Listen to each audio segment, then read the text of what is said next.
Bonjour, je vous retrouve ce soir pour la narration du Samedi Saint et comme la tradition le veut, il n'y a pas de service mais on peut imaginer autre chose. Ce texte s'appelle Désertitude et est consacré à un temps de repos basé sur Luc 23, 54 à 56. Il n'est plus, il est au séjour des morts, au tombeau de nos vies. Après que l'on ait roulé la pierre, je suis rentrée chez moi et je me suis préparée au Shabbat, pour un repos auquel la loi nous oblige. Dans ce temps où le corps se relâche, où l'âme se fait vagabonde, moi, je me suis assoupie. Voilà que je fais un rêve étrange, de ceux qui ne nous lâchent pas pendant des heures. Mon âme a parcouru un chemin initiatique, comme on se libère du poids des soucis, de la peur, du chagrin ou de la mort. De retour de voyage, voici ce que mon âme m'a dit. Je suis assise là, sur la poussière du sol. Autour de moi, rien. Le silence, le ciel, les rochers ocres et roses, le bruit du vent. Rien. Pas âme qui vive, pas de village, de maison, d'oasis rassurante, de femmes ou d'enfants qui rient ou jouent. Rien. Que la musique lancinante et entêtante du vent. Vent qui souffle sans discontinuer, qui vous enveloppe, vous pousse, vous tire, vous courbe, et qui peu à peu, insidieusement, vous rend fou. Je suis là, immobile, fatiguée, épuisée d'avoir marché vers ce silence et ce vide humain, où seuls des arbustes secs et de petites plantes peuvent survivre au-delà même du possible et du naturel. Je marche vers l'est. J'ai laissé derrière moi le village aux maisons blanches et aux volets bleus balayés par les vents de la côte, comme on prend la route sans aucun retour possible vers ce qui vous a vu naître et porter. J'ai quitté la douceur de l'enfance, afin de risquer mon existence comme beaucoup, vers cette terre qui fait rire, pleurer, danser, chanter, terre promise depuis des millénaires par les poètes, les mystiques, les troubadours, croyant pouvoir à mon tour y étancher ma soif de mieux être et d'un mieux vivre. J'ai pris la route, j'ai rejoint la longue cohorte de ceux et de celles qui, lassés d'attendre un hypothétique avenir glorieux, tendres et lumineux, se mettent en route vers cette oasis intérieure, dont on leur a dit qu'une fois découverte, elle étanche la foi pour toujours et donne un goût d'éternité. J'ai marché sans me retourner, les yeux rivés vers l'horizon, imaginant le paysage d'une terre promise. J'ai traversé villes et villages, j'ai été accueilli, rejeté, haï, aimé.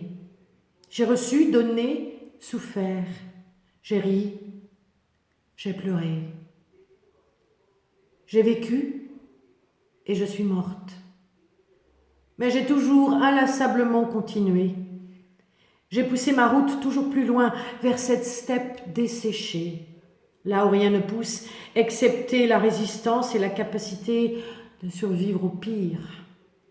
Là où tout désir se tourne vers le dépouillement intérieur, vers la vision claire d'un univers lavé de toute stérilité, de toute futilité, de jeux encombrants et inutiles à la vie ordinaire. De visions et de désirs vains, d'une consommation incessante et boulimique, du plaisir immédiat et futile de l'amour et de la vie. Je crois, à chaque virage, en haut de chaque montagne, avoir surmonté l'innommable de ma quête.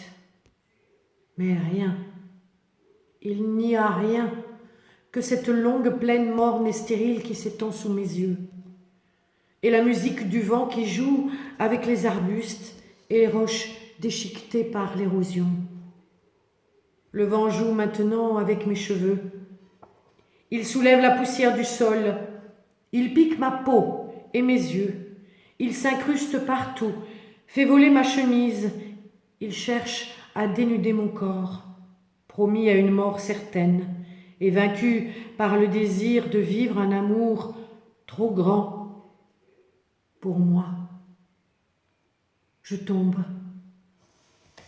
et je jonche le sol, écrasé de chaleur. Je ne vois que le disque lumineux du soleil qui brûle ma peau et mon âme, qui dessèche lentement mon corps.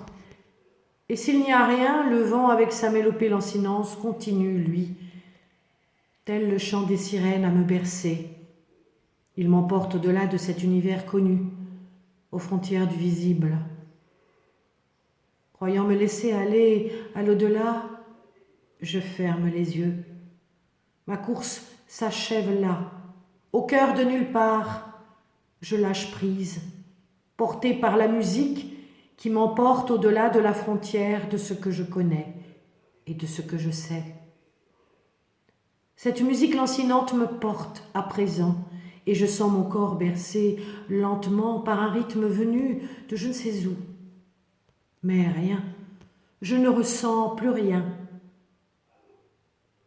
J'ouvre les yeux, et là le feu du brasero éclaire une tente. Un visage de femme se penche vers moi. Elle a le visage doux et les yeux brillants. Je sens l'eau couler dans ma gorge et sa main me soutenir la tête. Elle me sourit. Elle embrasse mes yeux. Je les ferme à nouveau. Je sens mon cœur battre et mon souffle emplit à nouveau ma poitrine. La musique du vent est tombée. La mélopée mortelle s'en est allée, me laissant là, sans force et sans vie. L'humaine colle sa joue contre la mienne. Je la respire. Je sais cette fois où se trouve la terre promise, celle vers laquelle j'ai marché sans discontinuer. Là, elle est là contre moi. Elle est l'autre, celle d'à côté, tout près.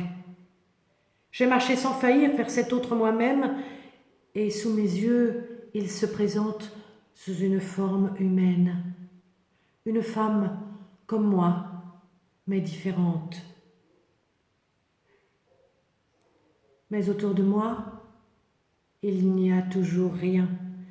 Si ce n'est une toile de tente brune, un souffle chaud, un regard brillant, quelques rires d'enfants, la lumière de la flamme du feu rassurante et le bruissement musical du vent d'ouest dans la palmeraie. Un vent chargé d'humidité, aux odeurs de tamaris, de thym, de bruyère, de mauve violacé. Celui de mon enfance m'enveloppe. La vie est là sous mes yeux, tout autour de moi, mais pas encore en moi. La toile de tente vole soulevée par le vent. J'aperçois une silhouette familière, un dos courbé sur le travail minutieux de l'aiguille, une attention discrète à mon souffle maintenant devenu régulier. Je sais que l'humaine doucement veille, comme sur son bien le plus précieux. J'ai en fait là trouvé dans ce rien ce que je suis allée chercher très loin. Cet autre moi, l'autre versant de mon âme, solidement enraciné dans l'espérance, une foi tranquille et sans limite, qui prend racine aux sources mêmes du désir de vie, du vivant même au-delà de toute mort ici et maintenant. Elle m'insuffle l'espérance, elle me donne confiance, elle me demande et m'ordonne de vivre. Peu à peu, je réapprends à respirer, à regarder, à m'asseoir, à contempler. Je sens que je suis vivante. Éveillée de ce long sommeil, je me lève, troublée, perturbée. Je me mets doucement en chemin vers cette partie de moi que je ne connaissais pas. Elle m'ouvre la porte désormais de tous les possibles, surtout celui d'une vie à vivre ici et maintenant, tout de suite, dans cet espace offert au cœur du monde, quel qu'il soit. Je me sais vivante, tout comme au milieu des siens, sur le chemin d'Emmaüs, ou dans l'aube pâle au bord de la plage, ou à l'orée matinale du premier jour de la semaine, dans la chambre haute auprès des siens. Je ressuscite à moi-même, après ce temps de repos ou de mort en soi. Et lui, il ressuscite avec moi chaque fois que je me relève ou quand je m'éveille d'une longue nuit. Je le sais, il n'y a pas rien, il y a lui. Il est là, il est vivant, il est présent, se tient debout à l'aube d'une vie à continuer en présence autrement. Et au cœur de cette vie, il y a moi, renouvelé, réparé, réconcilié, pacifié et relevé.